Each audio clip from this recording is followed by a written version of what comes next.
everybody. Welcome back to the Booth Review. So, we are going to be reviewing the movie Once Upon a Time in Hollywood today. So, that was directed by Quentin Tarantino. So, you already know it's going to be a little different. So, it stars Leonardo DiCaprio. He's playing an actor called Rick Dalton. This is based in the 50s and 60s. So, he is a Western star, and the Westerns are kind of starting to diminish. And then it's also following Brad Pitt, who is Leo's stunt double, and his name in the movie is called Cliff Booth. And Leo's character lives right next to Sharon Tate, who is played by Margot Robbie, and who is married to Roman Polanski. And then it has to do with the Manson clan people.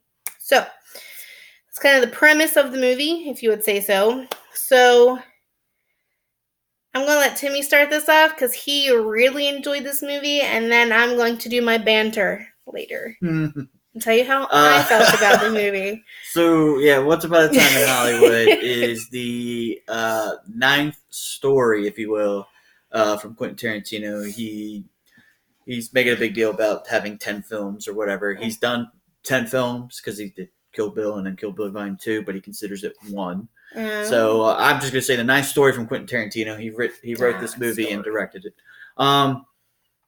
And first of all, this movie is right up my alley. Mm-hmm. And I'm not even the biggest Tarantino fan, but he hit all the right notes for me in this one. It is everything that I love. It's the whole 60s vibe. Mm-hmm. The soundtrack was awesome. He loved it. And then there's so many homages and stuff to some of the older movies and those television shows, those Western television shows, like Gunsmoke and stuff like that. Stuff that your parents or grandparents probably watched. But I know of them and stuff. And there's some really great cameos as well from other actors that you'll see that you'll recognize. You were like, what? Yeah, this movie is right up my alley. It has everything I wanted. It had that whole 60s vibe, and it had the great music and the look, the settings and everything. And of course, it had this really surprise, untruthful ending. And then really, Rick Dalton and Cliff Booth are made-up characters anyways. Yeah. They're not real, but they're kind of based off of certain people. I think that they was supposed to be exactly. Off of. And then Sharon Tate, of course, was the actress. Right. That. But I was into it the entire time. There was times, even before the ending, which was the best part, I was just smiling as I'm watching this movie because I just kind of dug everything about it. Don't say dug like it's part of the movie. It's the 60s vibe, man.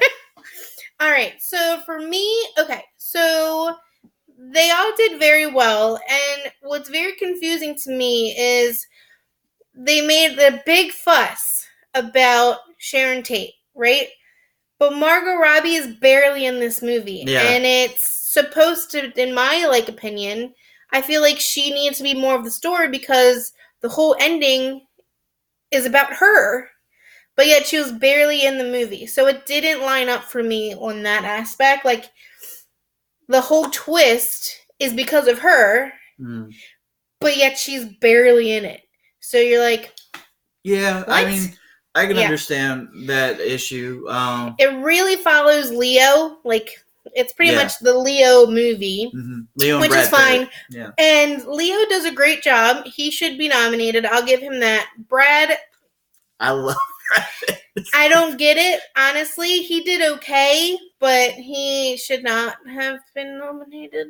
Brad Pitt and his dog. In my personal opinion, there was some really funny moments, okay? The last act of the movie, of course, in most movies, it's the best one. Everything's packed in there. You're getting your conclusions, everything's ending, and it's really, really funny.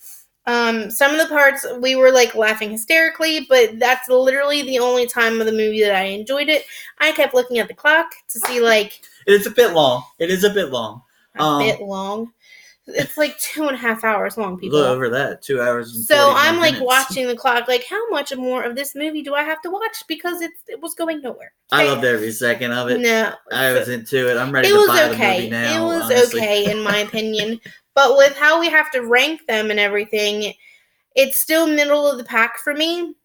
But I think Margot did great. When she was in it, yeah. Yeah, when she was in it, she did marvelous. She's stunning. I love her. Mm-hmm. And Leo has some funny lines in there. I love his zingers. And there's a part with the little girl in there, and when they're doing a thing. So when they do his nomination, there's one clip that I really want them to show to like.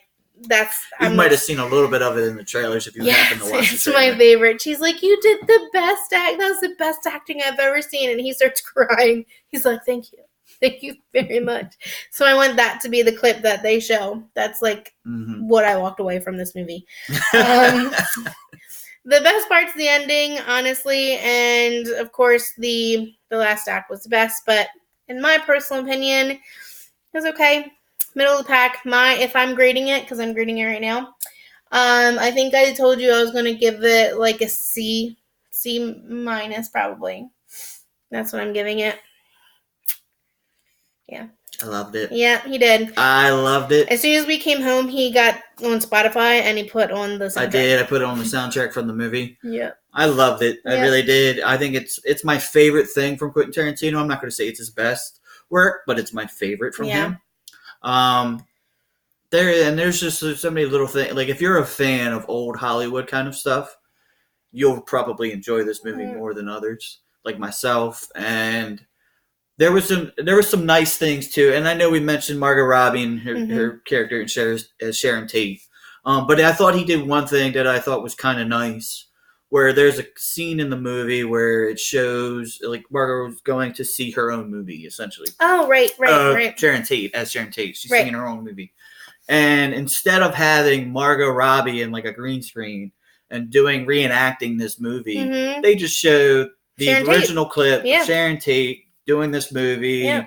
And I thought that was just a great little thing. That was nice. Not having to have her switched out. Redo it, yeah. And I thought it was great for her, like her family maybe. Yeah, that was nice. That was actually a big movie. I mean, this movie made a lot of money actually too. It's nominated, had to, right? Yeah, well, but yeah, it made a lot of money. So I think it was great for the family to probably see that. Nice for them. But I love this movie. I really did. I enjoyed the crap out of it. Every second of it. It was right up, like I said, it's right for me.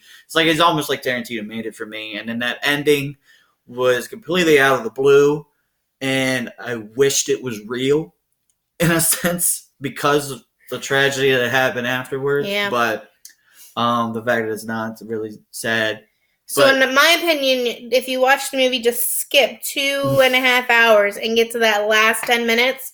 It's worth it for the last 10 minutes. No, you gotta watch everything. Because you didn't like Brad Pitt in this, but I thought he was okay. Great. I mean, he's Brad Pitt, and there's a scene with his shirt off, which you're like, okay, they put a little bit too much bronzer on him, but it's Brad Pitt. So. Brad Pitt, but it's some of the best Brad Pitt's ever done, I think.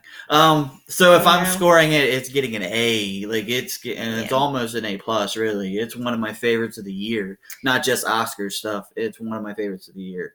I really dug the crap out of this movie. But it's not number 1. And that one's coming soon to review. But I think all in all, that's our review for Once Upon a Time in Hollywood. I loved it. Not so much. But I would say go see it. It's not in theater. Well, it might be in a limited. It might be right now because of the Oscar showcase. So if you can see it, we actually rented it, so you can go. Yeah, rent it's on Redbox. But I say catch it, especially if you're a fan of old Hollywood. Yeah. Go for it. If you want to see it for Margot Robbie because she was really good in it. But that is our review. Make sure to subscribe, like, and comment. We thank you as always. As much as we love making these videos, we hope that you enjoy watching our banter. Yeah. Thanks, guys. On to the next. Bye guys.